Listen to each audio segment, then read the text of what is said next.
ಬಂದಂತ ಅನೇಕ ನನ್ನ ಮಂತ್ರಿ ಸಹೋದ್ಯೋಗಿಗಳು ಕೂಡ ಅಲ್ಲಿ ಭಾಗಿಯಾಗಿದ್ದಾರೆ ಅಂತ ಹೇಳಿ ತಿಳಿತು. ಅನೇಕ ಶಾಸಕರು ಕೂಡ ಬೆಂಗಳೂರಿನಿಂದ ಕರ್ನಾಟಕದಿಂದ ಬಂದಿದ್ದಾರೆ ಅಂತ ಹೇಳಿ ತಿಳಿದು ಬಹಳ ಸಂತೋಷ ಆಯಿತು.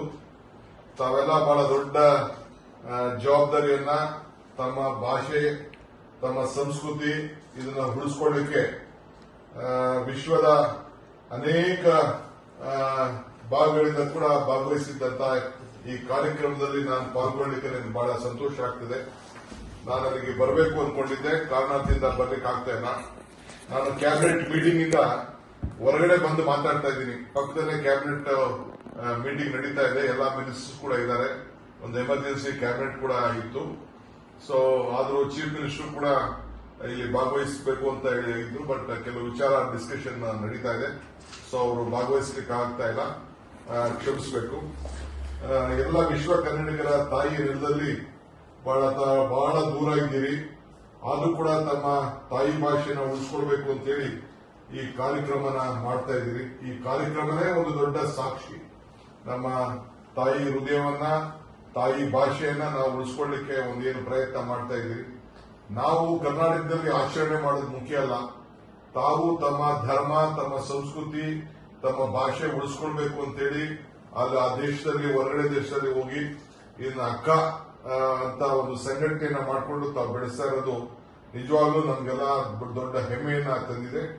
ನಾನು ಸರ್ಕಾರದ ಪರವಾಗಿ, ಕರ್ನಾಟಕ ರಾಜ್ಯದ ಎಲ್ಲ ನನ್ನ ಸಹೋದ್ಯೋಗಿಗಳ ಪರವಾಗಿ ಈ ಸಂದರ್ಭದಲ್ಲಿ ತಮ್ಮೆಲ್ಲರೂ ಕೂಡ ನಾನು ಕೃತಜ್ಞತೆಯನ್ನ ಅರ್ಪಿಸಲಿಕ್ಕೆ ನಾನು ಪ್ರಯತ್ನ ಮಾಡ್ತಾ ಇದ್ದೇನೆ.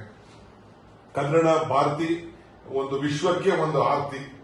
ಕನ್ನಡ ಭಾಷೆ ಮುಳುಗುತ್ತಿದ್ದೆ, ಸಪ್ತ ಸಾಗರದ ಅಚ್ಚೆ ಆಗಿ ಇವತ್ತು ಉಳ್ಕೊಂಡಿದೆ. ಕನ್ನಡ ತಾಯಿ ಈಗ ವಿಶ್ವಕ್ಕೆ ಒಂದು ದೊಡ್ಡ ಆರ್ತಿ ಆಗಿದ್ದಾರೆ. ಕನ್ನಡ ನುಡಿ ಈಗ ವಿಶ್ವ ನುಡಿ ಆಗಿದೆ. ಕನ್ನಡಿಗರ ತತ್ವ ವಿಶ್ವಮಾನದ ತತ್ವ ಆಗಿದೆ. ಆದ್ರಿಂದ ಈ ಸಂದರ್ಭದಲ್ಲಿ ಇದು ಹಕ್ಕ ಸಮ್ಮೇಳನ ಅಲ್ಲ, ಎಲ್ಲ ಭಾಷೆಗಳ ಹಿರಿಯ ಹಕ್ಕನ ಸಮ್ಮೇಳನ ಅಂತೇಳಿ ನಾನು ಭಾವಿಸಿಕೊಂಡಿದ್ದೇನೆ. ನಾವು ಯಾವುದೇ ಹುದ್ದೆಯಲ್ಲಿ ಏನೇ ಕೆಲಸ ಮಾಡ್ಕೊಂಡಿರ್ಲಿ, ಕೊನೆಗೆ ಎಲ್ಲೂ ಕೂಡ ನಾವು ವಿಶ್ವ ಮಾನವನ ಸಂದೇಶವನ್ನು ನಾವು ಹೊತ್ಕೊಂಡು ನಾವೆಲ್ಲ ಸಾರ್ತಾ ಇದ್ದೇವೆ. ನಾನು ದೊಡ್ಡ ಭಾಷಣ ಮಾಡಲಿಕ್ಕೆ ನಿಮ್ಮ ಮುಂದೆ ನಿಂತಿಲ್ಲ. ಅಲ್ಲಿ ಬಂದಿದ್ರೆ ಸುಮಾರು ಬಹಳ ವಿಚಾರಗಳನ್ನು ಹಂಚಿಕೊಳ್ತಿದ್ದೆ. ಇನ್ನ ಈಗ ತಾನೇ ತಮ್ಮ ಪ್ರಾರಂಭವನ್ನ ಮಾಡ್ತಾ ಇದ್ದೀರಿ. ಒಂದು ಮಾತ್ರ ಹೇಳಲಿಕ್ಕೆ ನಾನು ಬಯಸ್ತಾ ಇದ್ದೇನೆ. ತಮ್ಮ ಹೋರಾಟ, ತಾವು ನಮ್ಮ ಭಾಷೆನ ಉಳಿಸ್ಕೊಳ್ಳಿಕ್ಕೆ, ನಮ್ಮ ಸಂಸ್ಕೃತಿ ಉಳಿಸ್ಕೊಳ್ಳಿಕ್ಕೆ ಏನು ಈ ದೊಡ್ಡ ಪ್ರಯತ್ನ ತಾವು ಪ್ರತಿ 2 ವರ್ಷಕ್ಕೆ ಒಂದು ನಡೆಸ್ಕೊಂಡು ಬರ್ತಾ ಇದ್ದೀರಿ, ನಿಜವಾಗ್ಲೂ ನಮ್ಗೆಲ್ಲ ದೊಡ್ಡ ಹೆಮ್ಮೆಯನ್ನ ತಂದಿದೆ. ಇದು ಮುಂದುವರಿಸಿಕೊಂಡು ಹೋಗಿ ಕರ್ನಾಟಕ ಸರ್ಕಾರ ಮತ್ತು ನಾವೆಲ್ಲ ಕೂಡ ನಾಗರಿಕರು ನಿಮ್ಮ ಜೊತೆ ಇದ್ದೇವೆ. ಇವತ್ತು ಜಗತ್ತಿನಲ್ಲಿ ಇದು ಒಂದು ದೊಡ್ಡ ಮುಂದುವರೆದ ರಾಷ್ಟ್ರದಲ್ಲಿ ತಾವೆಲ್ಲ ಇದ್ದೀರಿ. ಇವತ್ತು ಇಡೀ ವಿಶ್ವದಲ್ಲೇ ನಮ್ಮ ಕನ್ನಡಿಗರು ಹರಿದು ಹೋಗಿದ್ದಾರೆ. ನಮ್ಮ ಜ್ಞಾನ ಭಂಡಾರ ಇಡೀ ಭಾರತವನ್ನು ನೋಡಬೇಕಾದ್ರೆ ಕರ್ನಾಟಕದ ಮುಖಾಂತರ ಭಾರತವನ್ನು ನೋಡುವಂತ ಒಂದು ಪರಿಸ್ಥಿತಿ ಇಡೀ ಪ್ರಪಂಚದಲ್ಲಿ ನಿರ್ಮಾಣ ಆಗಿದೆ.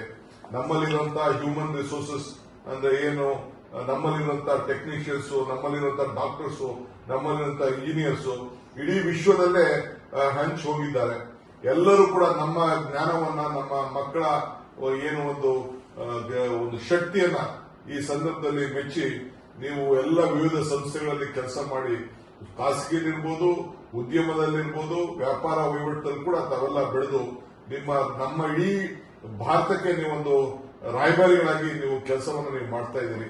ಕನ್ನಡದ ರಾಯಭಾರಿ ಜೊತೆಗೆ ಭಾರತಕ್ಕೂ ಕೂಡ ನೀವು ರಾಯಭಾರಿಗಳಾಗಿ ಕೆಲಸ ಮಾಡ್ತಾ ಇದ್ದೀರಿ. ಸೊ ಅದರಿಂದ ತಮ್ಮೆಲ್ಲರೂ ಕೂಡ ಈ ಸಂದರ್ಭದಲ್ಲಿ ಶುಭ ಆಗ್ಲಿ.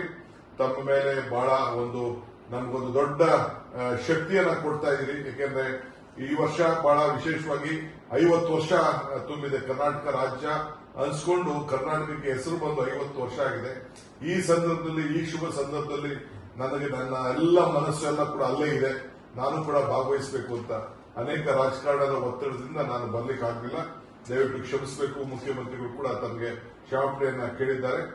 ಮುಂದಕ್ಕೆ ಕಾರ್ಯಕ್ರಮವನ್ನು ಮುಂದುವರಿಸಿ ಒಳ್ಳೆಯದಾಗಲಿ. ಈ ಕಾರ್ಯಕ್ರಮವನ್ನು ನೆರವೇರಿಸಲಿಕ್ಕೆ ಸಹಕಾರ ಕೊಟ್ಟಂತೆ ಎಲ್ಲ ಕನ್ನಡಿಗರು, ಕರ್ನಾಟಕದ ಕನ್ನಡಿಗರು, ಹೊರಗಡೆ ಇರುವಂತಹ ಕನ್ನಡಿಗರು ಎಲ್ಲರೂ ಕೂಡ ಈ ಸಂದರ್ಭದಲ್ಲಿ ಸಹಕಾರ ಕೊಟ್ಟಿದ್ದಾರೆ. ಅವರೆಲ್ಲರೂ ಕೂಡ ಸರ್ಕಾರದ ಪರವಾಗಿ ಮತ್ತು ವೈಯಕ್ತಿಕವಾಗಿ ಶುಭವನ್ನು ಹಾರೈಸ್ತೇನೆ. ನಾನು ಯಾವಾಗಲೂ ಒಂದು ಮಾತು ಹೇಳ್ತಾ ಇರ್ತೀನಿ. ಪುರಂದರದಾಸು ಒಂದು ಮಾತನ್ನ ಅನೇಕ ಸಂದರ್ಭದಲ್ಲಿ ನುಡಿದಿದ್ದೇನೆ. ಇದು ಭಾಗ್ಯ, ಇದು ಭಾಗ್ಯ, ಇದು ಭಾಗ್ಯವಯ್ಯ, ಪದ್ಮನಾಭನ ಪಾದ ಭಜನೆ ಪರಮ ಸುಖವಯ್ಯ ಅಂತೇಳಿ. ಹಂಗೆ ಇವತ್ತು ನಿಮ್ಮನ್ನೆಲ್ಲ ಈ ಒಂದು ಪವಿತ್ರವಾದಂತಹ ದಿನ, ಈ ಸಂದರ್ಭದಲ್ಲಿ ಕನ್ನಡ ನಾಡಿನ ಜನತೆಗೆ ಕನ್ನಡವನ್ನ ಭಾಷೆಯನ್ನ ಉಳಿಸ್ತಾ ಇರುವಂತದ್ದು, ಕನ್ನಡಕ್ಕೆ ಗೌರವನ ತರ್ತಾ ಇರುವಂತಹ ಒಂದು ಪವಿತ್ರವಾದಂತಹ ಈ ಹಬ್ಬದಲ್ಲಿ ಪಾಲ್ಗೊಳ್ಳಿಕ್ಕೆ ಒಂದು ಅವಕಾಶ ಮಾಡಿಕೊಟ್ಟಂತ ತಮ್ಮೆಲ್ಲರೂ ಕೂಡ ಈ ಸಂದರ್ಭದಲ್ಲಿ ಶುಭ ಹಾರೈಸಿ ನನ್ನ ಮಾತನ್ನು ಮುಗಿಸ್ತೇನೆ. ಜೈ ಹಿಂದ್, ಜೈ ಕರ್ನಾಟಕ, ಕನ್ನಡ ಭಾಷೆ.